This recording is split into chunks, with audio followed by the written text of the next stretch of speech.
Oi, gente, nós somos do grupo 5.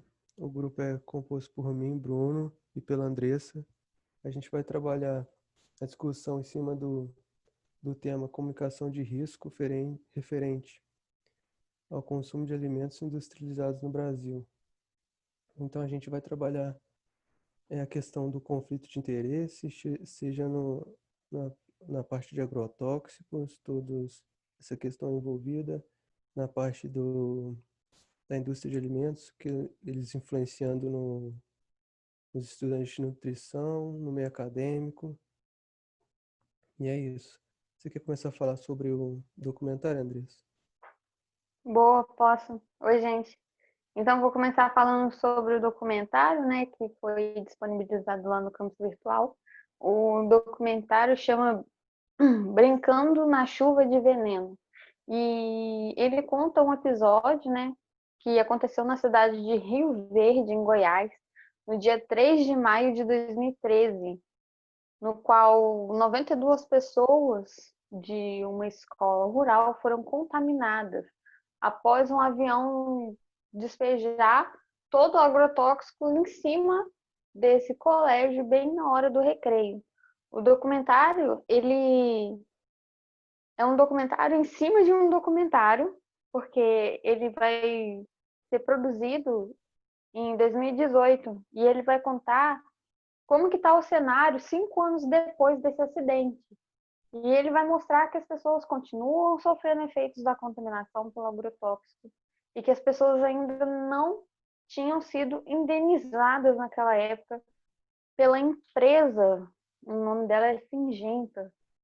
E o documentário aborda vários temas super importantes, né?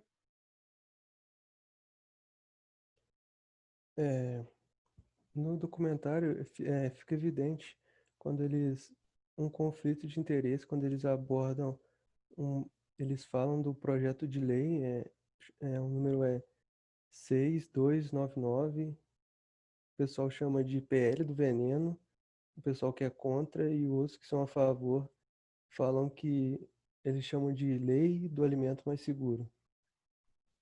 Então, esse conflito de interesse fica evidente a influência da política, porque mesmo que existe embasamento científico mostrando que o agrotóxico faz mal para a saúde, existe embasamento científico suficiente para isso. Existe também a parte do financiamento, né, da indústria química, do agronegócio. Então, esse projeto de lei, o objetivo dele foi flexibilizar o uso de agrotóxico e eles usam o argumento de que se flexibilizar o uso, se ampliar o uso de agrotóxicos, vão usar menos agrotóxico.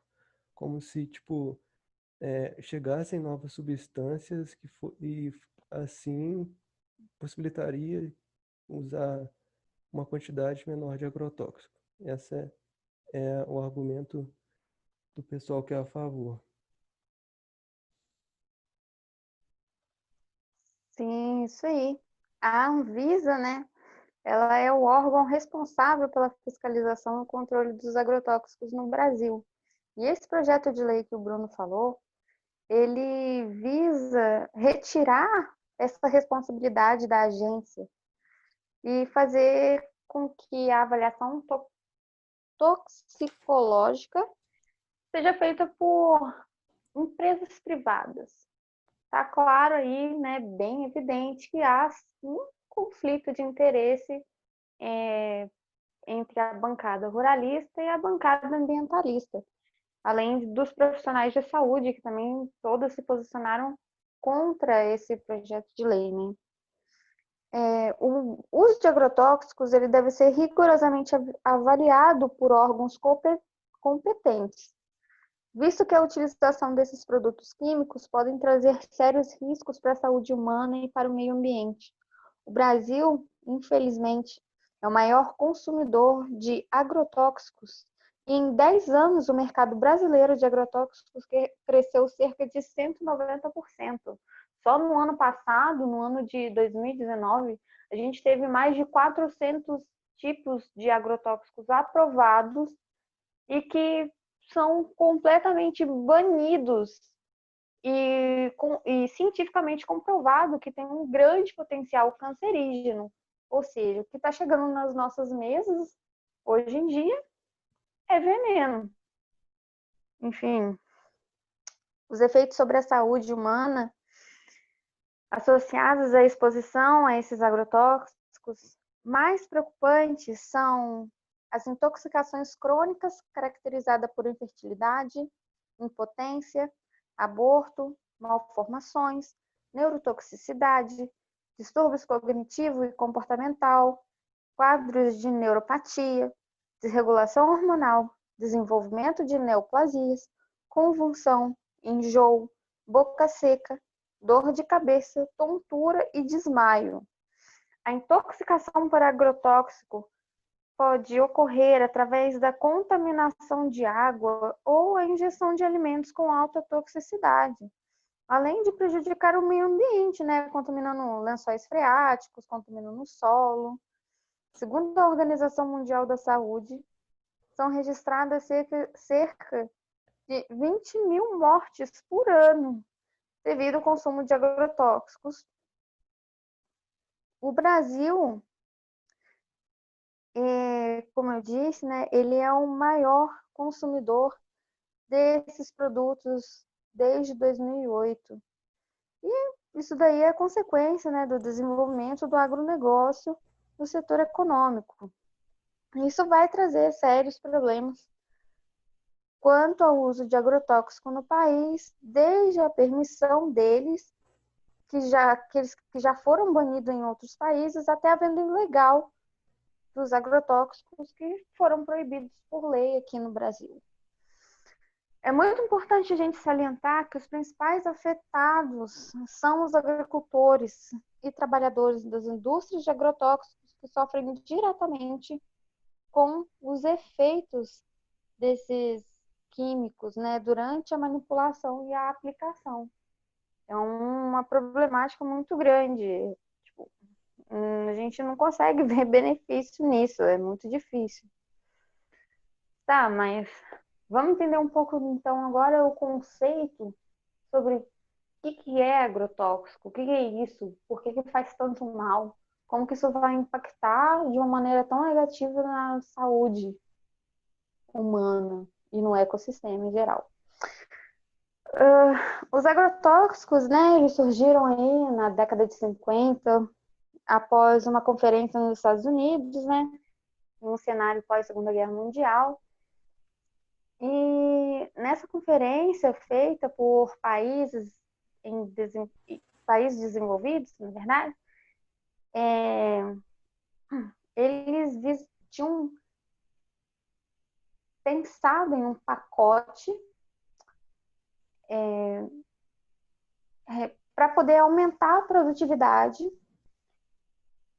dos países em desenvolvimento, visando acabar com a fome no mundo. Essa foi a pauta da conferência deles. E ok, eles fizeram esse pacote, tinha insumo, fertilizante, agrotóxicos, tratores e tudo mais. Toda essa tecnologia agrícola chegou aqui no Brasil por volta dos anos 70, né, época da ditadura militar. O que acontece? Quando essa tecnologia chegou no Brasil, apenas grandes produtores tiveram acesso a isso. Por quê? Porque era muito caro. Então, para o pequeno produtor conseguir adquirir isso para poder aumentar a sua produtividade, eles tinham que pegar um empréstimo e muitas vezes eles não conseguiam, ou quando conseguiam, eles não conseguiam pagar essa dívida, porque o lucro de um grande produtor agrário não se compara a um produtor que abastece o interior da cidade, porque os caras que produzem para fora, eles produzem tipo, toneladas de grãos e de frutas outros tipos de commodities que vão ser utilizados por países desenvolvidos, e isso é muito lucrativo para eles, bem mais do que o trabalho dos pequenos produtores, né? Toda essa revolução verde no Brasil aumentou aí o êxodo rural, muitos produtores tiveram que vender sua propriedade para poder pagar as dívidas e tiveram que buscar emprego nas cidades, nos centros urbanos, enfim. A gente percebe então, né, que os beneficiados com toda essa revolução verde que aconteceu continuaram sendo os países desenvolvidos, porque eles são o grande mercado, eles são os que compram mais esses produtos produzidos em larga escala, cheio de agrotóxicos, cheio de produtos transgênicos. E isso, essa revolução ela impactou de uma forma muito negativa, né, a população do Brasil em geral, porque a fome e a miséria continuou sendo uma problemática, não só no Brasil, mas em todos os países, né, que adotaram essas tecnologias aí. Enfim, a gente percebe então, né, que antigamente a produtividade em larga escala era o foco. Mas hoje em dia, através da conscientização das pessoas, por meio de profissionais de saúde, principalmente, vem sendo feito com grande êxito, né? As pessoas estão ficando mais conscientes e acidentes como esse que aconteceu em Rio Verde serviu assim para que as pessoas conhecessem e entendessem a problemática, né, dos agrotóxicos e o que elas estão consumindo. E com isso veio crescendo, né, nos dias atuais, a busca pelo alimento orgânico, né, que não tem essa quantidade de veneno, que não causa mal nenhum à saúde. A gente vê então aí que a gente está voltando, né, às nossas origens lá, quando o homem plantava sem nenhum aditivo, sem nada, e usava só adubos orgânicos, compostagem e essas coisas, né?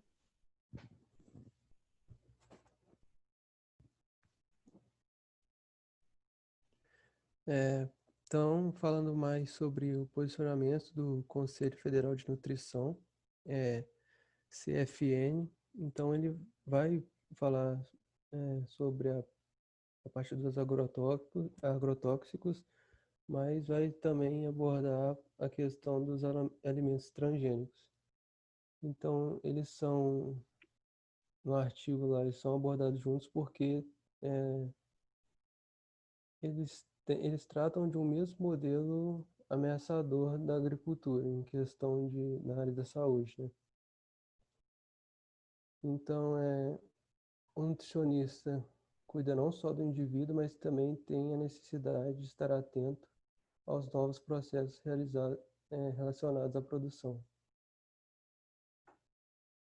A função da CFN vai ser solicitar respostas com base científica sobre posicionamento, principalmente em relação a assuntos polêmicos. Então, qual vai ser o posicionamento da CFN sobre agrotóxicos?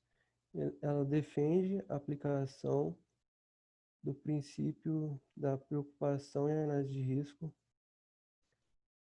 da precaução e análise de risco. Ela defende a realização de rigoroso monitoramento pós-comercialização dos transgênicos. exige o cumprimento da legislação vigente e uma vigorosa fiscalização da rotulagem dos produtos. Recomenda que a categoria abstenha-se de utilizar, recomendar produtos e alimentos transgênicos e seus derivados. Recomenda que os nutricionistas mantenham uma postura crítica e fundamentada sobre os alimentos transgênicos para a população e valorizar os produtos na forma orgânica. Defende um modelo que fomente a agricultura familiar, isso em relação aos alimentos transgênicos.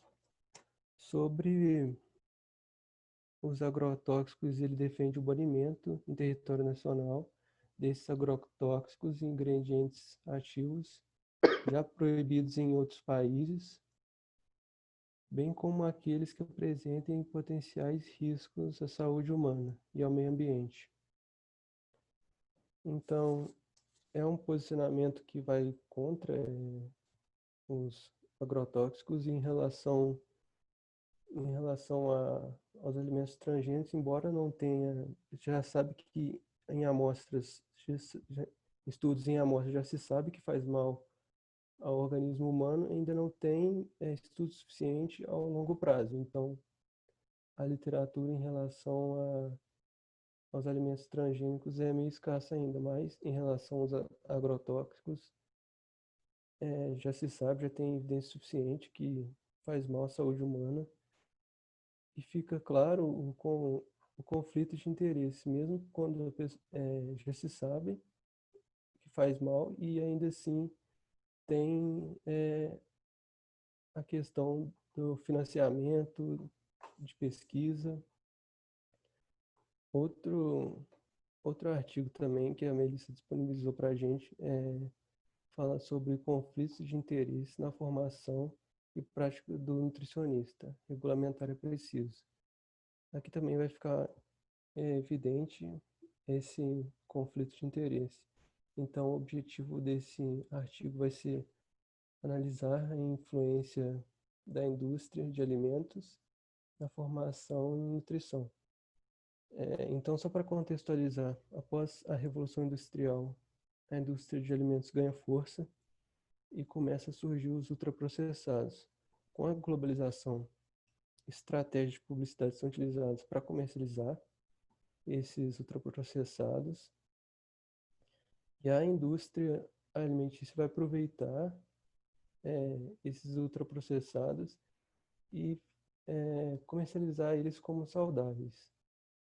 Um exemplo disso vai ser um ultraprocessado fortificado. Então, eles falam que eles seriam uma forma de combater a desnutrição.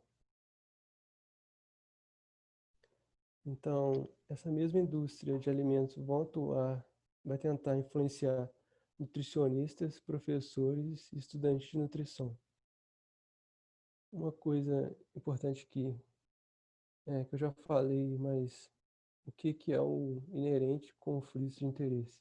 Vai ser quando interesses primários são comprometidos em função de interesses secundários.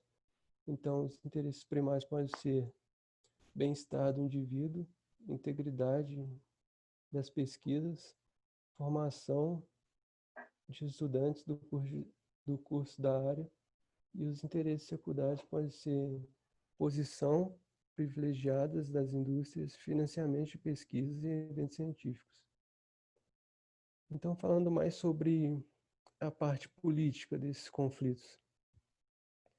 Então, eles acontecem principalmente quando tem uma parceria entre a indústria de alimentos e uma organização de saúde e segurança alimentar e nutricional, ou então entre a indústria de alimentos e órgãos governamentais, ou então entre a indústria de alimentos e entidades de classe de nutrição, como conselhos, associações e sindicatos. Essa parceria vai dar credibilidade à indústria de alimentos, por relacionar uma certa marca, por exemplo, que se diz defender a saúde pública, então vai relacionar essa marca aos produtos desenvolvidos por ela. O problema disso é que pode esconder algum aspecto negativo relacionado ao consumo desse produto. Além disso, acaba que ajuda a fidelizar os consumidores, né? Mas essa parte política pode ser válido. O exemplo é que quando teve o aumento do consumo de soja nos últimos anos, houve um acordo entre o setor público, o setor produtivo e o governo a fim de reduzir a quantidade de sódio nos alimentos processados. Então, nessa condição, é válido. Outra coisa é que, sobre esses conflitos na parte da política, é que as corporações transnacionais podem usar estratégias para corromper a ciência com a intenção de influenciar alguma política pública. Então, isso pode acontecer, por exemplo, através de intimidação, e difamação de cientistas, por exemplo. Ou então manipulação de alguma pesquisa científica que através de algum viés. No meio acadêmico, pesquisadores podem ser pagos para conduzir estudos e publicar artigos científicos. Então, é necessário saber que precisa de um financiamento para a pesquisa, mas tem que avaliar as consequências para a credibilidade dos resultados. Falando sobre, então, os interesses das indústrias de alimentos nos espaços de formação e prática do nutricionista. Então, estratégias vão ser direcionadas a profissionais da saúde e estudantes com o objetivo de influenciar eles na indicação de algum produto. Então, é uma estratégia eficiente porque a população confia a informação por eles na tomada de decisão. Então, como que isso pode acontecer? Onde que eles vão utilizar essas estratégias? Pode acontecer em eventos científicos, por exemplo. Então, pode ser através de palestrantes empregados diretamente da empresa ou com algum vínculo que tem algum vínculo com ela, através de materiais científicos distribuídos nesses eventos científicos, com citações de pesquisas selecionadas ou financiadas, e também tem a questão de distribuição de brinde, que mostra que estudos mostram que aceitar gera uma obrigação moral de retribuir com agrado. O papel das universidades, então, visto que as universidades é um local de disseminação de conhecimento, desenvolvimento de pesquisas que vão servir como base para a elaboração de políticas públicas, vai ser um ambiente oportuno para a inserção dessas indústrias. O contato da indústria com o estudante pode influenciar esses estudantes, né? Porque devido à inexperiência profissional, ou então, não por parte de todos, mas tem que não tiveram contato com essa questão do conflito de interesse, existe uma crença de que o ambiente acadêmico é neutro, visa moldar valores e atitudes. O ambiente de ensino deve garantir ao estudante formação independente baseada em princípios éticos, que o prepare para acompanhar criticamente as mudanças científicas. Então, autonomia na universidade é fundamental para o conhecimento produzido. E uma observação é que as universidades que alcançam altos padrões de ensino são aquelas que mantiveram uma maior independência em relação ao mercado. Empresas podem oferecer estágios para os estudantes de nutrição, então tem essa questão, tem que tem esse conflito de interesse na atuação do profissional da área de nutrição na indústria de alimentos. Então, por um lado, o nutricionista visa a questão nutricional, ele vai ter um conflito de interesse com a indústria que vai focar mais na parte do lucro. E muitas vezes isso vai um contra o outro. Então, existe também a parte do vínculo entre o professor e a indústria de alimentos, que pode influenciar o aluno.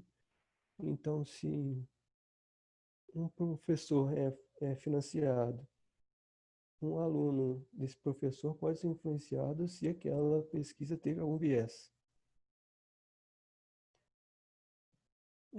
Agora falando sobre regulação da presença de indústria de alimentos na formação e nutrição. Como evitar então esse conflito de interesse entre os pesquisadores e docentes e a iniciativa privada? Então, as instituições e os docentes eles devem reconhecer, entender esse conflito de interesse para tentar reduzir os efeitos, né, na execução da pesquisa. É, pode ser, é importante também estabelecer regras para não extrapolar as questões do financiamento das pesquisas. Agora, como proteger os estudantes das ações e estratégias de publicidade? Então, pode ser por uma iniciativa governamental ou pelas universidades, que é a forma mais eficiente. Então, uma iniciativa governamental ajudar a minimizar a influência desses interesses privados. Na universidade, inclusão de conteúdos críticos em disciplinas e projetos pedagógicos,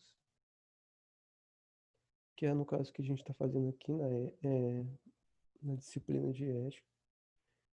É a promoção de debates sobre esses conflitos de interesse, com participação de professores e pesquisadores também é importante. A criação de comitês que analisem esses conflitos de interesse e também a exigência de declaração desses conflitos de interesse entre palestrantes e indústria de alimentos no início das palestras, porque aí, com o decorrer da palestra, por exemplo, o aluno já não tem uma tendência de pensamento. É isso sobre o artigo. Você tem alguma questão mais para falar, Andrés?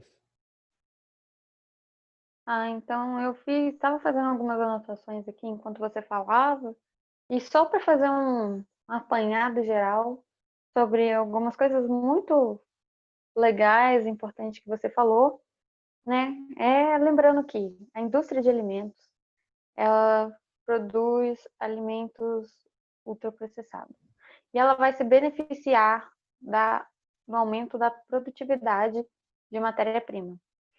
O aumento da produtividade envolve o uso de agrotóxicos. O aumento dessa produtividade vai impactar de forma negativa o meio ambiente. A ingestão de ultraprocessados de maneira assim exagerada, né, demasiada, vai causar mal para a saúde, vai deixar a pessoa doente, porque os ultraprocessados são ricos, né, em sódio, gordura, açúcar, aditivos. Muitos aditivos são controversos, né? E a gente precisa estar sempre atento aí nessas questões e tudo que envolve, porque comer é um ato político. E acho que o que a gente põe na mesa, a gente tem que ter a ciência, né, do que a gente está financiando por trás de tudo isso. Então, foi um tema bem legal. Você tem mais alguma coisa? Não, é só isso. Então é isso, galera.